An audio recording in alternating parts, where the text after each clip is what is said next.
الحمد لله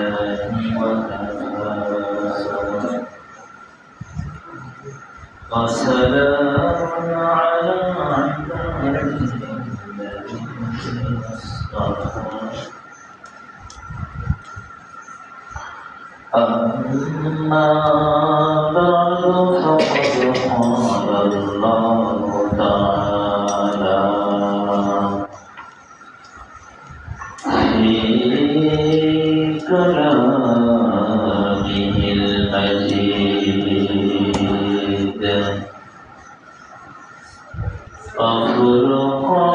وفرقانه الحميد أعوذ بالله من الشيطان الرجيم بسم الله الرحمن الرحيم إنا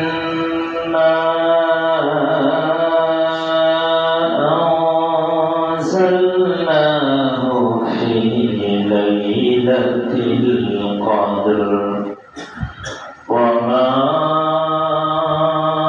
أدراك ما ليلة القدر ليلة القدر خير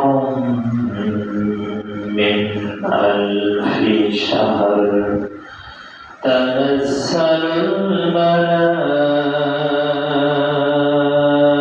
الملائكة والروح فيها بإذن ربهم من كل أمر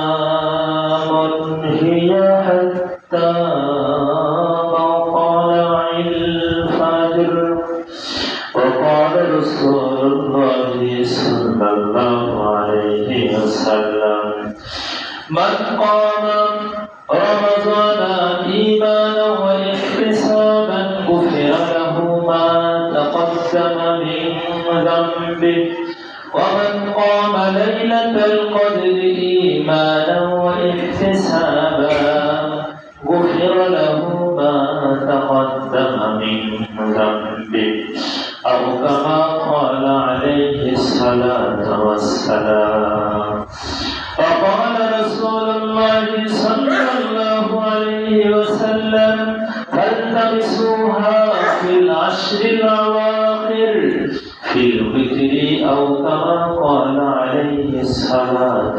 والسلام وقال تعالى في شأن حبيبه إن الله وملائكته يصلون على النبي يا أيها الذين آمنوا صلوا عليه وسلموا تسليما درد اللهم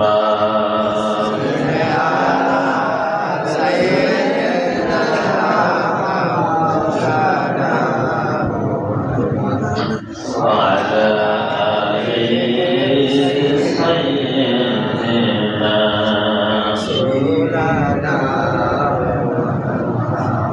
मुझे कुछ न मिले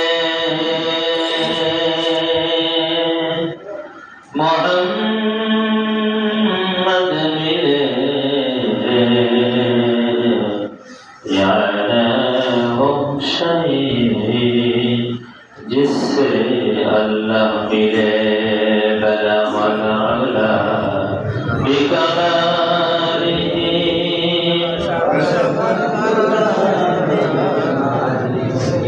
हसनत जमील खसालिही सल्लल्लाहु अलैहि व आलिही अल्लाह अल्लाह क्या मुबारक नाम है अल्लाह अल्लाह क्या मुबारक नाम है अल्लाह अल्लाह अल्लाह मोमिनों का काम है ला इलाहा इल्लल्लाह शब्द मोहब्बत शब्द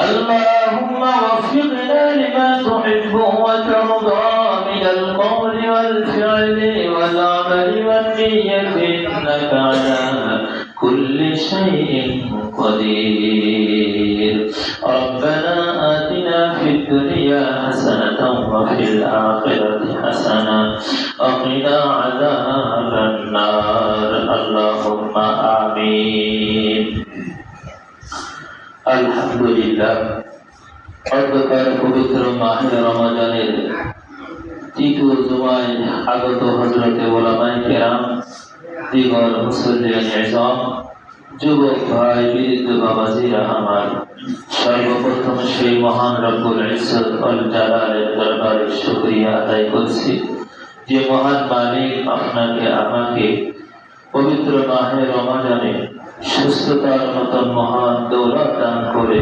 সুস্থ রেখে রোজা রেখে আল্লাহ তাআলার হুকুম পালন করার নিমিত্তে মসজিদে আসার বসার তৌফিক দিয়েছেন এজন্য সেই রব্বি কারীমের দরবারে জবান থেকে শুকরিয়া জ্ঞাপন করি আলহামদুলিল্লাহ বিশ্ব মানবতার মধ্যবর্তী সরদার জাহান সৈয়দুল মুরসালিন হেদায়েতের কান্ডারি প্যারা নবী বিশ্ব নবী সেই মহান রবের সৃষ্টির শ্রেষ্ঠ মহামানব সেই মানবের প্রতি আমরা আবারও মহব্বতের সাথে দুরূদ পাঠ করি সকলে বলি সাল্লাল্লাহু আলাইহি ওয়াসাল্লাম প্রিয় হাজিরিন আমরা দেখতে দেখতে পবিত্র মাহে রমজানের 16তম রোজা রেখেছি কত রোজা 16তম রোজা রেখেছি দেখতে দেখতে রমজান মাস শেষ হয়ে যাবে কিন্তু ওই রমজান মাসে যেগুলো ওর থেকে আমাদের অর্জন করার দরকার ছিল হয়তো আমরা অনেকে সে অর্জন করতে পারবো না যখন আষাঢ় মাস শুরু হয় তখন যারা প্রকৃতপক্ষে চাষা তারা ব্যস্ত হয়ে যায় চাষ করার জন্য আর যারা প্রকৃত চাষা না তাদের মাথার ভিতরে ওই রকম কোনো চিন্তা ভাবনাই থাকে না থাকে একটা জিনিসের কথা দেখেন আগে একটা সময় যে সময় আষাঢ় মাস আসে পরে লাঙ্গল জোয়াল কাঁধে নিয়ে গরু কোথায় আছে না আছে খোঁজ খবর নিয়ে সবগুলো নিয়ে মাঠে ঝাঁপাই পড়ে কোথায় মানুষজন আছে সবগুলো নিয়ে আমরা লাঙ্গল জল নিয়ে যাতে করে আমরা পৌষ মাসে ফসল পাই এই কাজে ব্যস্ত থাকতাম কিন্তু সময়ের পরিবর্তনের কারণে সময়ের ব্যবধানে এখন হয়তো সেই কাজ আমাদের এই দেশ থেকে আস্তে আস্তে অন্য দেশে চলে গেছে একসময় অন্য দেশের মানুষেরা এই দেশে আসতো ধান কাটতে এখন এই দেশের মানুষেরা অন্য দেশে ধান কাটতে যায় তাই না যায় এখন সব মানুষ যায় গোপালগঞ্জে ধান কাটতে অনেক মানুষ যায় এরকম তো মৌসুমের পরিবর্তন সময়ের ব্যবধান আস্তে আস্তে কি হয়েছে কাজেরও পরিবর্তন হয়ে গেছে আমাদের কাজ এসেছে অন্যটা আমাদের কাজটা তারা নিয়েছে তা আমরা যে কাজ করি সাধারণত যখন ঘের ভেড়ির কাজ করি যখন ঘের ভেড়ি শোকানো হয় তখন কি করে ঘেরের প্রসেস করে না কি করে পরিচিত ব্যবসায়ী যে সে প্রসেস করে আর যে পরিচিত ব্যবসায়ী না সেটাকে বছরের শেষে না লস সব লস লস লস লস সব লস পরিচিত ব্যবসায়ী তো না এখন আপনি এই বাংলা উদাহরণ থেকে বুঝে নেন যে আপনি রমজান মাস সামনে আসছে, মৌসুমী মাস, এই মাস থেকে আমাকে অর্জন করতে হবে, এই অর্জনে আমি কতটুকু অগ্রগামী। আমি যদি পরিচিত বুদ্ধিমান হই আর পরিচিত আখিরাতের ব্যবসায়ী হই, ওই বুঝি সন্তানে অনুসন্ধানী হই, তাহলে আমার বসার সময় আছে? আমার তো বসার সময় থাকার কথা না। আমি রোজা থাকবো না, তাহলে তো আমি ব্যবসায়ী না। আমি যদি প্রকৃত পক্ষে আখিরাতের পুঁজি সঞ্চয় করার জন্য মন মানসিকতা তৈরি করতে পারি, প্রকৃত ব্যবসায়ী হই, তাহলে কিন্তু একটা রোজা আমার পক্ষে ভাঙা সম্ভব না। আর যারা ব্যাকল আছে, নির্বোধ টাইপের মানুষ যারা আছে, তারা বোঝে না আখিরাত সম্পর্কে, ওই পুঁজি সঞ্চয় সম্পর্কে তাদের কোনো জ্ঞান পরিমাণ নেই, কোনো ধ্যান ধারণা নেই। যেমন ভাবে মানুষ যখন ব্যবসা করে ঘেরে ফেরে যখন প্রসেস করা শুরু করে, তখন বাড়িতে নাকে তেল দিয়ে ঘুমায়, ওই কিছু লোক আছে তারা রমজান মাস পেয়েছেই তো পেয়েছে, তাদের কোনো খোঁজ খবর নেই। রমজান মাস শেষ হয়ে যাবে, কোনো পুঁজি সঞ্চয় হবে না, ঘরে কিছু তুলতে পারবে না, খাতা কলমে অঙ্ক বসে দেখবে যে সব যোগ বিয়োগ করার পরে মাইনাস বিয়োগ সবকিছু কি শূন্য খাতায়, সবকিছু খাতা শূন্য, ফল কিছু নেই। প্রিয় হাজির, আমরা দেখতে দেখতে 16তম রমজান চলে এসেছি। এই 16 রমজানের পরে আসতেছে আমাদের মাঝে সামনে গুরুত্বপূর্ণ 3টা দিক। কয়টা গুরুত্বপূর্ণ? 3টা দিক গুরুত্বপূর্ণ আসতেছে সামনে। 1 নম্বর আসতেছে আমাদের সামনে লাইলাতুল কদর। 1 নম্বর কি? লাইলাতুল কদর। 2 নম্বর আমাদের সামনে আসতেছে ইতিকাফ। 3 নম্বর আমাদের সামনে আসছে যাকাতুল ফিতর, যাকে আমরা বলি সাদাকাতুল ফিতর। এই 3টা কাজের আলোচনা, এই 3টা কাজ আমাদের সামনে করতে হবে। যেহেতু তৃতীয় জুমা, আমরা ইতিকাফে মানুষ বসতে হবে যে মসজিদে, এই সুযোগ আর সামনের জুমা পাওয়া যাবে না। সামনের জুমার আরো 3-4 দিন আগে ইতিকাফে বসতে হবে। যাকাতুল ফিতর আদায় করতে হবে।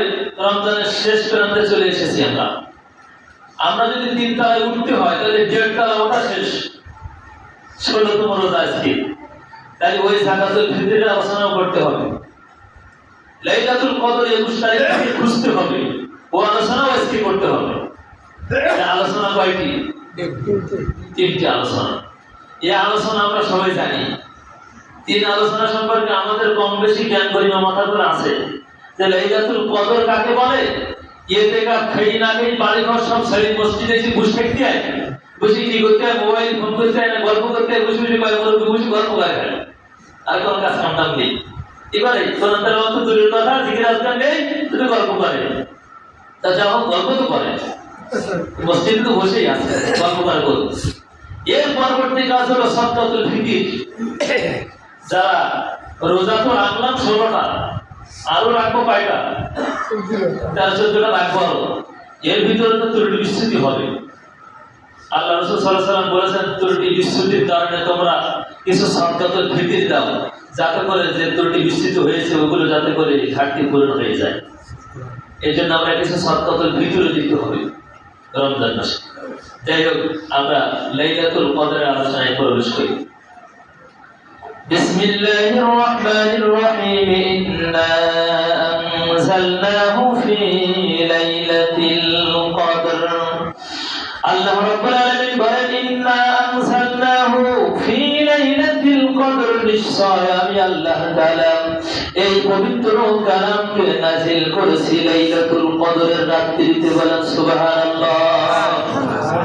দিনে না রাতে? ভালো করে বুঝেন, নাযিল করেছে কোথায়? লাইলাতুল কদর মানে কি? কদরের রাতে। কোরআন নাযিল হয়েছে দিনে না রাতে? যদি কেউ প্রশ্ন করে যে কোরআন কখন নাযিল হয়েছে, রাতে না দিনে? রাতে নাযিল হয়েছে। লাইলাতুল কদর কখন নাযিল হয়েছে? কোরআন নাযিল হয়েছে কখন? রাতে না দিনে? আল্লাহ যদি বলতেন ইন্না আনসালনাহু ফি নাহারিল কদর, কদরের দিনে, তাতে বলি না। আল্লাহ তাআলা বলছে নাকি? আল্লাহ বলছে লাইলাতুল মানে রাত। আমরা জানি যে লাইলাতুল মানে রাত, আর নাহারুল মানে দিন, দিন না? ফিল লাইলি ইউলিজুল লাইলা ফিল নাহারি ওয়া ইউলিজুল নাহারা ফিল লাইলি। রাতকে আল্লাহ তাআলা ঢুকাই দেয় দিনের করে, দিনকে ঢুকাই দেয় রাতের করে। কিন্তু আল্লাহ রাব্বুল আলামিন এই সূরার প্রথমে বলেছে আমি কোরআন নাযিল করেছি রাত্রি। আর তো ঈশার নামাজ পড়ে আমাদের আর কোনো খোঁজই থাকে না। রাতে যে কোরআন নাযিল হয়েছে ওই রাত্রিতে বেশি দাম। সবথেকে আজকের গুরুত্বপূর্ণ বিষয় হলো আল্লাহ রাব্বুল আলামিন পবিত্র মাহে রমাদানের মূল্য কোথায় রেখেছে? রাতে না দিনে? রাতে রেখেছে। কোন রাতে? লাইলাতুল কদরের রাতে। আর লাইলাতুল কদর কবে হয়? বেজর রাতে। বেজর রাতে সম্ভাবনা কোন রাতে হয়? 27তম রাতে। সব রাতের কথা, দিনের কোনো কথা নেই। কিসের কথা? সব রাতের কথা। আল্লাহ রাসূল সাল্লাল্লাহু আলাইহি ওয়াসাল্লাম দিনে বেশি ইবাদত করতেন না রাতে বেশি ইবাদত করতেন? রাতে ইবাদত করতেন না? আল্লাহ রাব্বুল আলামিন তাই বলেছে ইদা নুদিয়া লিস-সালাহ মিন ইয়াউমিল জুমআহ ফাসআউ ইলা যিকরিল্লাহ ওয়া যারুল বাই'আ ফাইদা কুদিয়াতিস-সালাহ ফান্তাশিরু ফিল আরদ। যখন নামাজ পড়া হয়ে যায় ফাইদা কুদিয়াতিস-সালাহ ফান্তাশিরু ফিল আরদ, তখন জমিনের উপরে ছড়িয়ে পড়ো আর কামাই করো, উপার্জন করো। রাতে না দিনে? উপার্জনের কথা আল্লাহ কখন বলেছে? রাতে না দিনে? দিনে। আর রাতে আল্লাহ ইবাদত করতে বলেছেন। পবিত্র মাহে রমাদানের 30 দিন। এই 30 দিনের ভিতরে সবথেকে গুরুত্বপূর্ণ দিন হলো রাত হলো লাস্টের 10 দিন 10 রাত। এই 10 দিন 10 রাত সবথেকে বেশি গুরুত্বপূর্ণ। আল্লাহ রাসূলের আদত ছিল, অভ্যাস ছিল রমজান মাসের 1 থেকে 20 পর্যন্ত সময়ে তিনি রাত্রে জাগরণ করে করে ইবাদত করতেন। কিছু কিছু সময় ঘুমাতেনও। কিন্তু সবথেকে আশ্চর্যের বিষয় হলো 21তম রাত যখনই পদার্পণ করতো, আগমন করতো, 21তম রাত থেকে শুরু করে একবারে শেষ পর্যন্ত কোন রাত্রি ঘুমাতেন না। 21তম রাত থেকে নিয়ে নবীজি আর কোন রাত ঘুমাতেন না, বিছানায় পিঠ লাগাতেন না। কেমন ইবাদত করতেন? শেষ 10 দিন।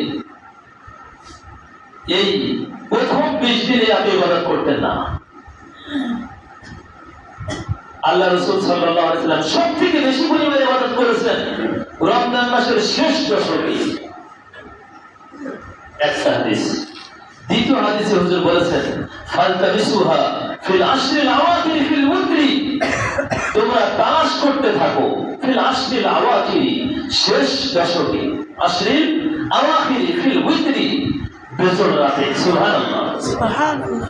শেষ দশকে আবার বেজর রাতে তোমরা তালাশ করতে থাকো লাইলাতুল কদর। আল্লাহ রাসূল সাল্লাল্লাহু আলাইহি ওয়াসাল্লাম শেষ দশকে বেজর রাতে তালাশ করতেন। আমরা তারাবির নামাজ পড়ি কয় রাকাত? 20 রাকাত। 8 রাকাত। আমরা 8 রাকাত পড়ি। তারা পড়ে 30 রাকাত পড়ি। আমরা তো 8 রাকাতই পড়ি।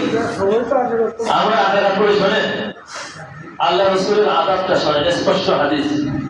আল্লাহ রাসূল সাল্লাল্লাহু আলাইহি সাল্লাম হাদিসের ভিতরে বলেছেন ফালতামিসুহা ফিল আশরিল আওয়াখির, শেষ দশকে তালাশ করো ফিল উতরি, বেজর রাত্রিতে। মান কামা লাইলাতুল কদরি ঈমানান ওয়া ইহতিসাবা গুফিরা লাহু মা তাকাদ্দামা মিন যামবি। যদি কেউ ঈমানের সাথে লাইলাতুল কদরের একটা রজনী পায় তাহলে আল্লাহ রাব্বুল আলামিন মা তাকাদ্দামা মিন যামবি, পিছনের সব গুনাহ আল্লাহ মাফ করে দেবেন। সুবহানাল্লাহ। ওয়া মান কামা ঈমানান, হাদিসের আগের অংশ, ওয়া মান কামা ঈমানান ওয়া ইহতিসাবা, যদি লাইলাতুল কদর না রমজানের রাত যদি কেউ জাগরণ করে, আবার কামা ঈমানান ওয়া ইহতিসাবা গুফিরা লাহু মা তাকাদ্দামা মিন যামবি, আল্লাহ রাব্বুল আলামিন তার পিছনের সব গুনাহ মাফ করে দেবেন। সুবহানাল্লাহ। এখানে লাইলাতুল কদরকে তাকিদ করা হয়নি, পরের অংশে তাকিদ করা হয়েছে, এর পূর্বের অংশে তাকিদ করা হয়নি। তার আগের অংশে বলা হয়েছে মান সামা রমাযানা ঈমানান ওয়া ইহতিসাবা, যদি কেউ রমজানের রোজাও রাখে ঈমান সহকারে সওয়াবের নিয়তে মা তাকাদ্দামা মিন যামবি, তাহলে আল্লাহ তাআলা তার পিছনের সব গুনাহ মাফ করে দেবেন। আমরা তো নামাজ পড়ি কয় রাকাত? কেউ 8 টাকা, কেউ 10 টাকা, 12 টাকা, 20 টাকা। কিন্তু তারাবির কোরবানটা কোথা থেকে আসছে? নবীজি কয় রাকাত পড়ছিল ওই দিনকে? মাথায় চিন্তা করে দেখি, আমি নিজে নিজে চিন্তা করলাম যে কয় রাকাত পড়ছিল। পুরো রাকাত তো লেখা নেই। আমি চিন্তা করতেছি যে রাকাত তো এখানে লেখা নেই। 20 রাকাত তো নবীজি পড়েছে, আমার তো কোনো জায়গায় লেখা নেই। আল্লাহ তাআলা বলেছেন, ওয়ামা আদরাকা মা লাইলাতুল কদর, হে নবী আপনি কি জানেন লাইলাতুল কদর কি জিনিস? আল্লাহ রাব্বুল আলামিন প্রশ্ন করলেন, উত্তর দিলেন। আল্লাহ বললেন, নবীজি লাইলাতুল কদর খায়রুম মিন আলফি শাহর। নবীজি আপনি জানেন লাইলাতুল কদর হলো এমন একটা রাত্রির নাম, যে রাত্রিটা যদি কোনো মানুষ জাগরণ করে করে ইবাদত করে, আমি আল্লাহ রাব্বুল আলামিন সন্তুষ্ট হয়ে তার আমল নামায় 1000 মাস থেকে বেশি সওয়াব লিখে দেব। হযরত আবু যর গিফারী রাদিয়াল্লাহু তাআলা আনহু মদিনার অনেক বড় নামী একজন সাহাবী ছিলেন। আবু যর গিফারী রাদিয়াল্লাহু তাআলা আনহু তিনি বলেন, নবীজি যখন রমজান মাসের শেষ দশক চলে আসতো, তখন নবীজি আর বিছানায় পিঠ লাগাতেন না। নবীজি 23তম রজনী যখন আসলো, আমাদেরকে ডাকলেন। নবীজি নামাজে দণ্ডায়মান হয়ে গেলেন। আমরা নবীজির পিছনে সবাই মুক্তাদি হয়ে নামাজে দাঁড়িয়ে গেলাম। আমরা নামাজ পড়তে থাকলাম। পড়তে পড়তে নবীজি এক সুলুসে লাইল, অর্থাৎ রাত্রের 3 ভাগের 1 ভাগ পর্যন্ত নবীজি আমাদেরকে নিয়ে জামাত সহকারে নামাজ পড়লেন। পড়ার পরে সালাম ফিরিয়ে নবীজি পিছন দিকে তাকিয়ে বললেন, ও আমার প্রিয় সাহাবায়ে কেরাম, বোধহয় আজকে সেই রজনী নয় যেই রজনী তোমরা তালাশ করতেছো। বলেন সুবহানাল্লাহ। কয়তম তারিখ? 23তম তারিখে নবীজি আবু যর গিফারী বলেন, নবীজি আমাদেরকে নিয়ে নামাজ পড়লেন সুলুসে লাইল, অর্থাৎ রাতের 3 ভাগের 1 ভাগ পর্যন্ত নামাজ পড়ে নবীজি বললেন, চলে যাও, বাড়িতে যাও, আজকে পাওয়া যায়নি, আজকে সেই রাত্র পাওয়া যায়নি, কিয়ামুল লাইল যতটুকু করেছি থাক, এবার চলে যাও। নবীজি পরের দিন বিরতি দিলেন। 23তম তারিখে নামাজ পড়লেন, 24 তারিখ পড়লেন না। 25তম তারিখে নবীজি আমার নামাজে দণ্ডায়মান হয়ে গেলেন। নবীজি দাঁড়ালেন নামাজ আদায় করার জন্য। সাহাবায়ে কেরাম বলেন, নবীজি নামাজ আদায় করে লম্বা লম্বা কিরাত, লম্বা লম্বা রুকু, লম্বা লম্বা সিজদা। আমরা সবাই কষ্টে ক্লান্ত হয়ে গেলাম। নবীজি নামাজ আদায় করতেছে, করতে করতে রাত্র অর্ধেক পার হয়ে গেল, কিন্তু নামাজের বিরতি নেই। নামাজে কি নেই? নামাজের অর্ধেক রাত্র পার হয়ে গেল। এখানে মনে হয় বোধ হয় 20 রাকাত নামাজ পড়েছিল। কয় রাকাত? 20 রাকাত। অর্ধেক রাত পর্যন্ত 20 রাকাত। আমার তো আধা ঘন্টা লাগে না 20 রাকাত পড়তে।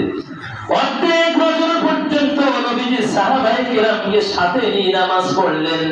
সালাম ফিরিয়ে বললেন, ও আমার সাহাবায়ে কেরাম, তোমরা যে রাত্র তালাশ করতেছো, যে রজনীর খোঁজ করতেছো, বোধহয় আজকে সেই রজনী নয়, বাড়িতে যাও। সাহাবায়ে কেরাম বাড়িতে চলে গেলেন। পরদিন 26তম রজনী বিরতি দিয়ে 27তম তারিখে নবীজি আবার নামাজে দাঁড়িয়ে গেলেন। বলেন সুবহানাল্লাহ। 27তম তারিখে নবীজি সাল্লাল্লাহু আলাইহি ওয়াসাল্লাম সাহাবায়ে কেরামকে নিয়ে নামাজ আদায় শুরু করলেন। নামাজ পড়তেছে, এক সুলুসে লাইল চলে গেল, নামাজের কোনো বিরতি নেই। নিসফু লাইল চলে গেল, নামাজের কোনো বিরতি নাই। সুবহ সাথে উদিত হওয়ার প্রায় কাছাকাছি চলে এসেছে। সুবহ সাথে উদিত হওয়ার প্রায় কাছাকাছি। সাহাবায়ে কেরাম মনে মনে চিন্তা করতেছে। আবু যর গিফারী বলেন, আমার মনে হতেছে আজকে মনে হয় নবীজি আমাদেরকে সেহারি খেতে দেবে না। ভয় হচ্ছে যে কি জানি, নবীজি যদি লম্বা আবার একটা নামাজ শুরু করে, তাহলে সেহারি খাওয়া আজকে হবে না, কালকে রোজা রাখতে হবে। এমনি সেহারি না খেয়ে একবারে সুবহ সাথে প্রায় উদিত হব, ভাসমান ভাসমান অবস্থা।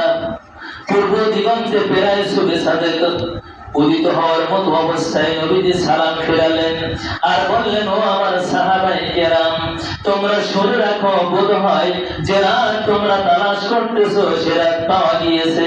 তোমরা যাও, সবাই সেহরি করো। সুবহানাল্লাহ। তাহলে সুবহ সাথে পর্যন্ত নামাজ পড়লেন 20 রাকাত না কয় রাকাত? কয় রাকাত? এই 20 রাকাতের মধ্যে ফতোয়া কোথায়? আহমদ বিন হাম্বল রাহমাতুল্লাহ আলাইহি রমজান মাসে 36 রাকাত নামাজ পড়তেন। কোন কোন ইমাম তো রমজান মাসে 40 রাকাত নামাজ পড়তেন।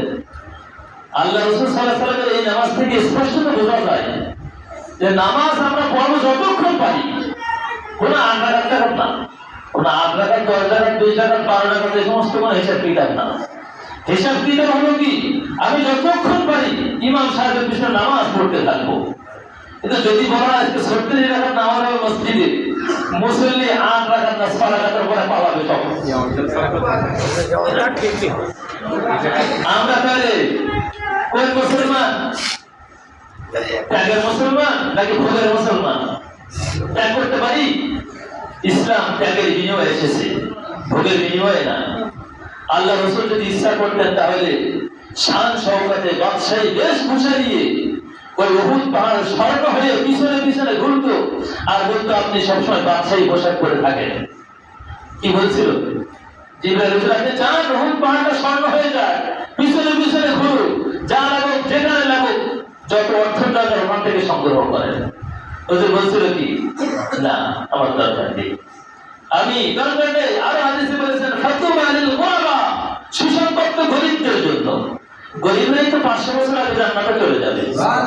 যে সময় ধনীরা হিসাব কিতাবের ভিতরে ব্যস্ত থাকবে, সেই সময় তাদের গরীবদের জন্য আল্লাহ তাআলার পক্ষ থেকে ফয়সালা এসে যাবে, যাও তোমরা জান্নাতে চলে যাও। আল্লাহ রাসূল সাল্লাল্লাহু আলাইহি ওয়াসাল্লাম এই সুসংবাদ দিয়েছেন, ত্যাগ করতে হবে। পবিত্র মাহে রমাদান এসেছে আমার মাঝে। রমাদান কাকে বলা হয়? আহুয়া শাহরুস সবর, এই রমজান মাস ধৈর্যের মাস। আপনি নামাজ আদায় করতে করতে, ইবাদত করতে করতে ক্লান্ত শ্রান্ত হয়ে যাবেন। কোরআন তেলাওয়াত করতে করতে আপনি এক পর্যায়ে নাজেহাল হয়ে যাবেন। আবার উঠবেন, আবার গোসল করবেন। নবীজি প্রচন্ড গরমের দিনে বারবার গোসল করতেন, আবার ইবাদতে দাওয়াত দেন, আবার গোসল করতেন, আবার ইবাদতে দাওয়াত দেন। প্রচন্ড গরম, আর দেশে আরো বেশি গরম। সহ্য যখন না করতে পারতেন গোসল করতেন, মুখ ধুতেন, কুলি করতেন, আবার ইবাদতে দাঁড়িয়ে যেতেন। আর আমরা কি করি? আমরা সেই কষ্ট হয়েছে তারাবি নামাজ পড়তে আর পড়বো না, থাক। নবীজির অবস্থান ছিল কি? শেষ দশকে হাদিসের ভিতরে এসেছে, কিতাবে এসেছে, শেষ দশকে রাত্রে নবীজি বিছনায় পিঠ লাগাতেন না। এইভাবে চলেছে নবীজির দীর্ঘ জীবনকাল। কেন? নবীজির এত ইবাদত দরকার ছিল কি? আল্লাহ তাআলা বলেন মা তাকাদ্দামিন যামবিহা মা তাআখার, আগের গুনাহ পরের গুনাহ সব গুনাহ তোমার মাফ। এই ইবাদত দরকার ছিল কি? উম্মতকে শেখানো না? উম্মত তোমরা শেখো আমাকে দেখে, আমার আগের গুনাহ মাফ, বর্তমান গুনাহ মাফ, ভবিষ্যতের গুনাহ মাফ, সব গুনাহ মাফ। তারপরে এত ইবাদত আমি রাসূল কেন করি? আর তোমরা কত ইবাদত করো? তোমাদের কত ইবাদত করা লাগবে? আল্লাহ রাব্বুল আলামিন বলেন লাইলাতুল কদরি খায়রুম মিন আলফি শাহর। আল্লাহ রাব্বুল আলামিন বলেন কদরের রাত্রি যদি কেউ পায় তাহলে 83 বছর 4 মাস। কত মাস? 83 বছর 4 মাস ইবাদত করলে যে সওয়াব হয়, আল্লাহ রাব্বুল আলামিন ওর থেকে বেশি সওয়াব তার আমলনামায় লিখে দেবে। 83 বছর 4 মাস। ইতিকাফে বসার লোক হয় না। ইতিকাফে যারা বসে তারাই লাইলাতুল কদর পায়, কারণ তারা মসজিদেই থাকে। আর যারা মসজিদে থাকে তারা সবসময় আল্লাহর সামনে আল্লাহর মেহমান হয়েই থাকে। ইতিকাফে জীবনে একবার বসে জিকির করে হাত তোলেন দিন, যারা জীবনে একবার বসে হাত তোলেন। জীবনে একবার বসে ইতিকাফে কেউ তো বসে নেই। ইতিকাফে একবার জীবনে বসে নেই কেউ। আল্লাহ রাব্বুল আলামিন বলেন তানাজ্জালুল মালাইকাতু ওয়ার রূহু ফিহা বিইذনি রাব্বিহিম মিন কুল্লি আমর। ওই লাইলাতুল কদরের রাতে যেদিন কি হবে, সেদিন আল্লাহ রাব্বুল আলামিন বলেন একজন নয়, দুইজন নয়, হাজার হাজার লক্ষ লক্ষ ফেরেশতা তারা ওই আসমান থেকে জমিনের মধ্যে জিবরাইলের নেতৃত্বে আগমন করে। ওয়ার রূহু ফিহা বিইذনি রাব্বিহিম মিন কুল্লি আমর। আর ওইদিন আল্লাহ রাব্বুল আলামিন যত বাজেট বান্দাবান্দির জন্য আছে সমস্ত বাজেট গুলো ফেরেশতাদের হাতে বুঝিয়ে দেয়। আমি যদি ইবাদতে থাকি তাহলে আল্লাহ তাআলা দেখবে যে আমার বান্দাতে ইবাদতেই আছে। তাহলে আমি কতটুকু পাবো? আর যারা ইবাদতে থাকবে না তারা কতটুকু পাবে? দুই ব্যক্তিকে সমান হবে? দুই ব্যক্তিতে সমান পাবে না। আল্লাহ রাব্বুল আলামিন বলতেছেন বিইজনি রাব্বিহিম মিন কুল্লি আমর, আমি আল্লাহ তাআলার নির্দেশে ওই দিনকে ফেরেশতাদের হাতে বান্দাবান্দির বাজেটগুলো বুঝে বুঝে দিয়ে দিই। আমরা বলেছিলাম বাজেট হয়েছে শবে বরাতের রাতে, আর বাজেটের বাস্তবায়ন হবে কবে? লাইলাতুল কদরে।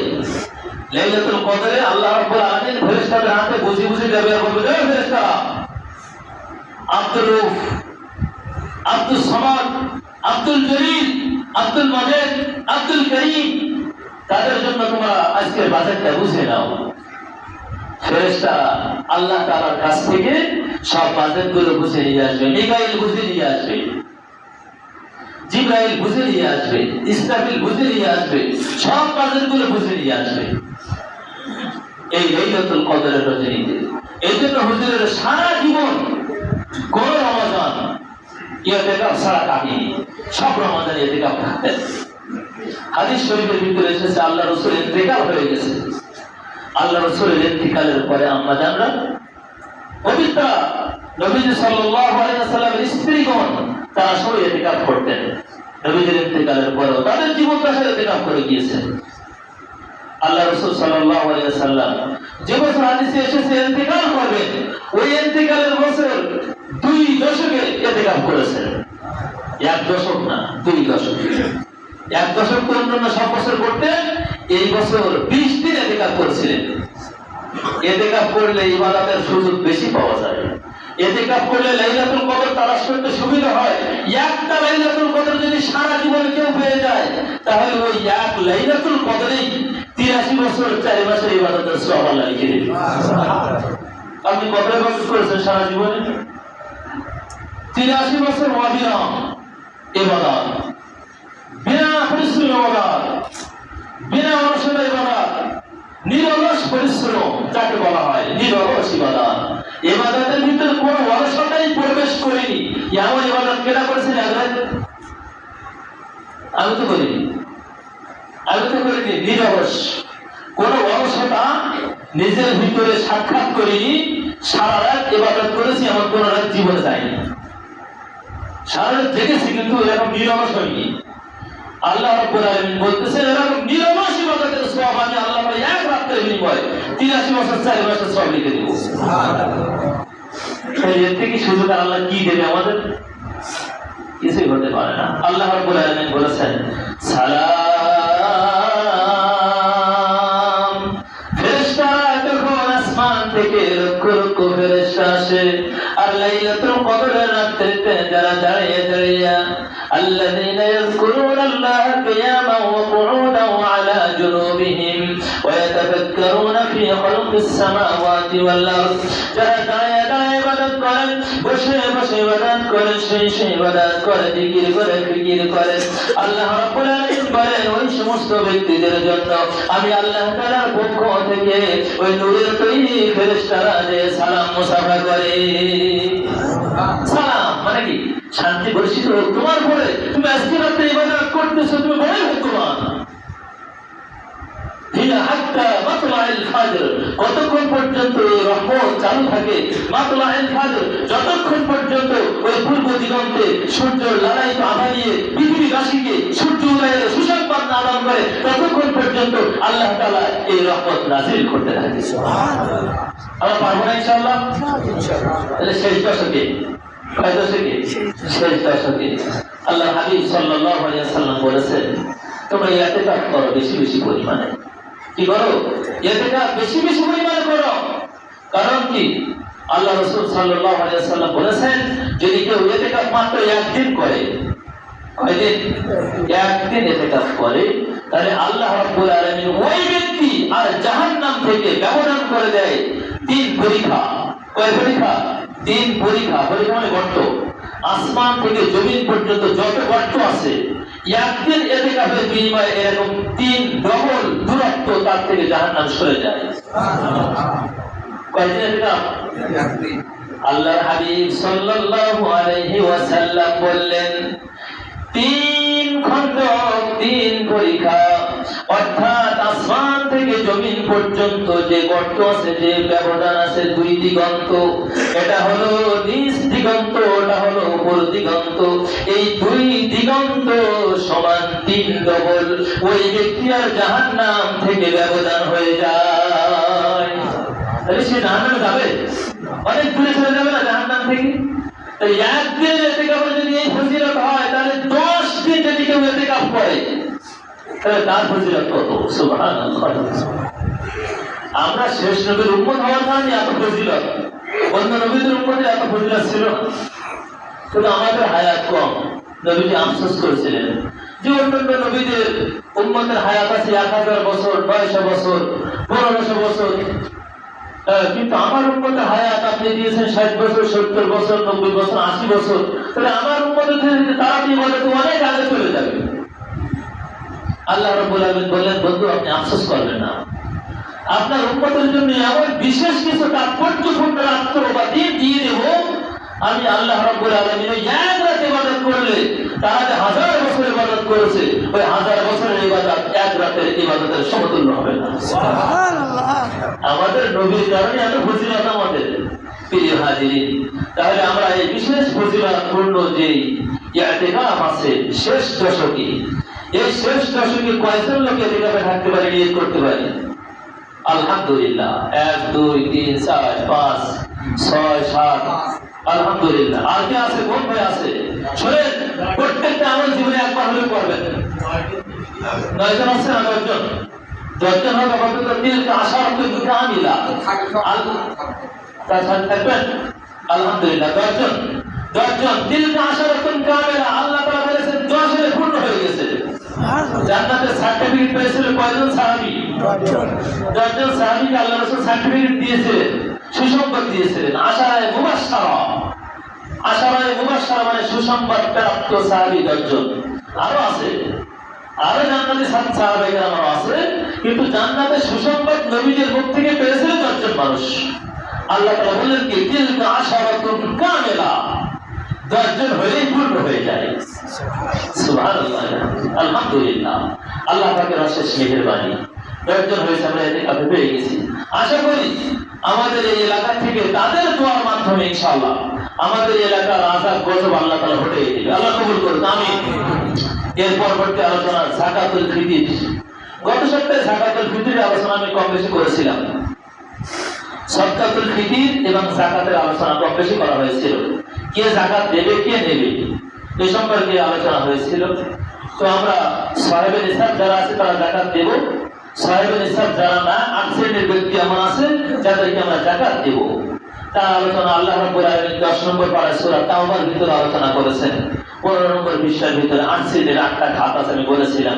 প্রথম ইন্নামা সাদাকাতুল লিল ফুকারা, প্রথম ফকির ওয়াল মাসাকিন, তারপর মিসকিন। ফকির মিসকিনের ব্যবধান আমি বলেছিলাম।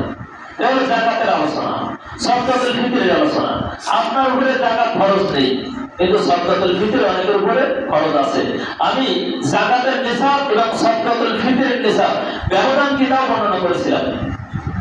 এজন্য আপনাদের যদি বুঝতে অসুবিধা হয় তাহলে কমপক্ষে যাকাত না দিলেও সদকাতুল ফিতর আদায় করে দেবেন।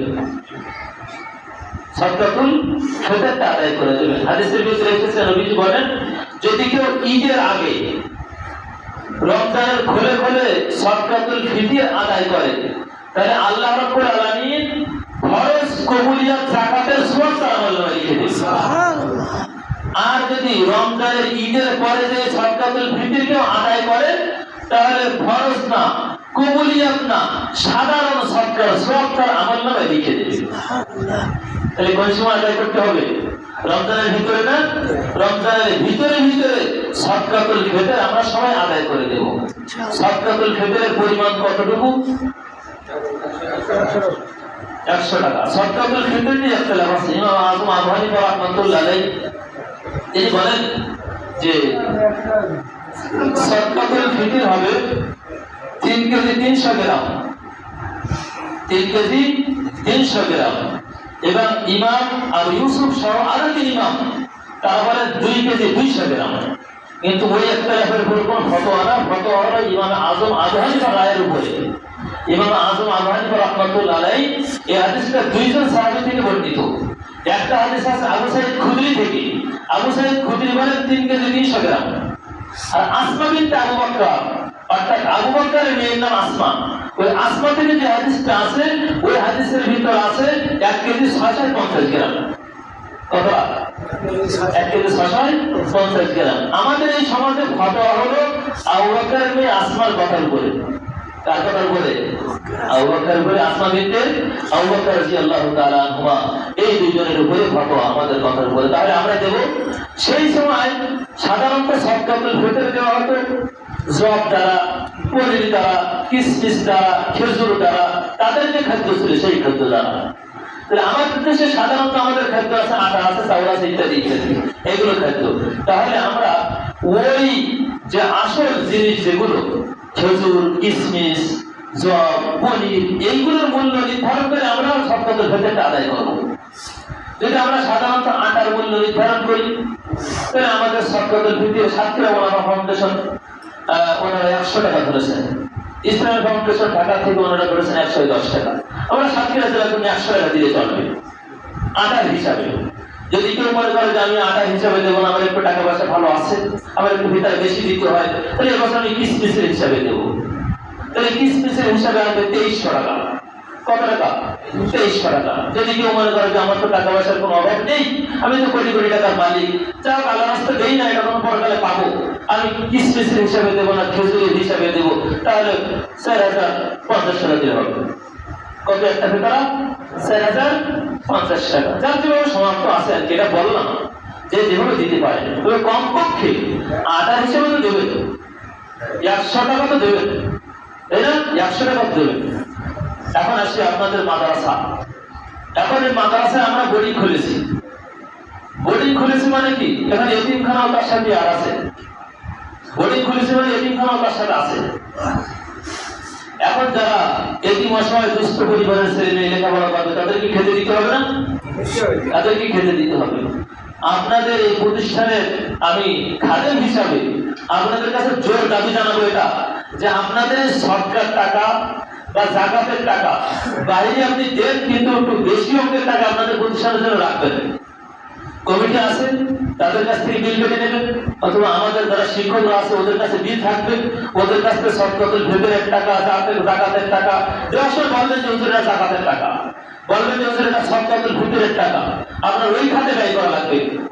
জাকাত এবং সদকাতুল ফিতর আর মাননত, এই তিনটা জিনিস, এই তিনটা জিনিসের পূর্ণ হক আদায় হওয়ার জন্য মালিকানা সাব্যস্ত করা শর্ত। আপনি যদি আপনার জাকাতের টাকা নিয়ে বিলিজ করে দেন তাহলে জাকাত আদায় হবে না। যদি আপনার সরকার ভেতরের টাকা দিয়ে আপনি কাপড়ের কাপড় কিনে দেন তা আপনার সরকার আদায় হবে না। কেন? কাপড়ের কাপড় যে পরে সে কি মালিক হয়নি? সে মালিকের পারে, মালিকানা হারিয়ে গেছে মরার সাথে সাথে, দুনিয়ার সম্পদের মালিকদের ছেলে পেলে ভাড়ে চলে গিয়ে সব। কাপড়ের কাপড় যদি আপনি জাকাতের টাকা দিয়ে কিনে দেন তাও আদায় হবে না, কারণ সে মালিকানা হারিয়ে ফেলে গেছে। মারা গেছে মানে কি, ওর দুনিয়ার সব বিদায় গেছে। মারা গেছে মানে দুনিয়ার সমস্ত সম্পদ সবের মালিক হয়ে গেছে। আপনার জাকাতের টাকাতে আপনি কাফনের কাপড় কিনে দিলেন আর বলুন জাকাতের টাকা দিয়ে দিলাম, ভালো একটা কাফনের কাপড় আপনার সাথে আদায় হয়নি, আদায় হবে না। সাবধান, জাকাত, সদকাতুল ফিতর এবং মাননত এটা আদায় হওয়ার জন্য মালিকানা সাব্যস্ত করা শর্ত। যে সাহেবের নিসাব না এমন একজন ব্যক্তিকে আপনি এই টাকার মালিক বানিয়ে দিলেন, আপনার এই হক আদায় হয়ে যাবে, জাকাত, সদকা, মাননত। আর আপনি যদি মালিক না বানিয়ে মসজিদে ফ্যান কিনে দেন, হবে? মসজিদে ফ্যান কিনে দিলে হবে, আদায় হবে? হবে না। বুঝতেছেন না কেন? আদায় হবে না তো, ওটা মালিক হচ্ছে না তো। মসজিদে ফ্যান কিনে দিয়েছেন, মসজিদটির ফকির, তাই আপনি জাকাতের টাকা মসজিদে দেবেন? মাদ্রাসাকে ফকির না, এরা ফকির না, এরা আল্লাহর ঘর, এরা ধনী, এরা গ্রহণ করে না ওগুলো। সৈয়দ বংশের লোক ওগুলো গ্রহণ করে না, ওরা আল্লাহর পক্ষ থেকে ধনী। কুরাইশ বংশের লোক আল্লাহর পক্ষ থেকে ধনী, ওরা গ্রহণ করে না ওগুলো। তাহলে আপনাদের কাছে এই আহ্বানটা রাখলাম যে আপনাদের সদকাতুল ফিতর এবং জাকাতের টাকার একটি বড় অংশ আপনাদের মাদ্রাসার জন্য আমাদের কাছে পৌঁছে দেবেন ইনশাআল্লাহ। পাবো না সবাই? আল্লাহ তাআলা তৌফিক দান করুন। আমার তৌফিক ইল্লা বিল্লাহ।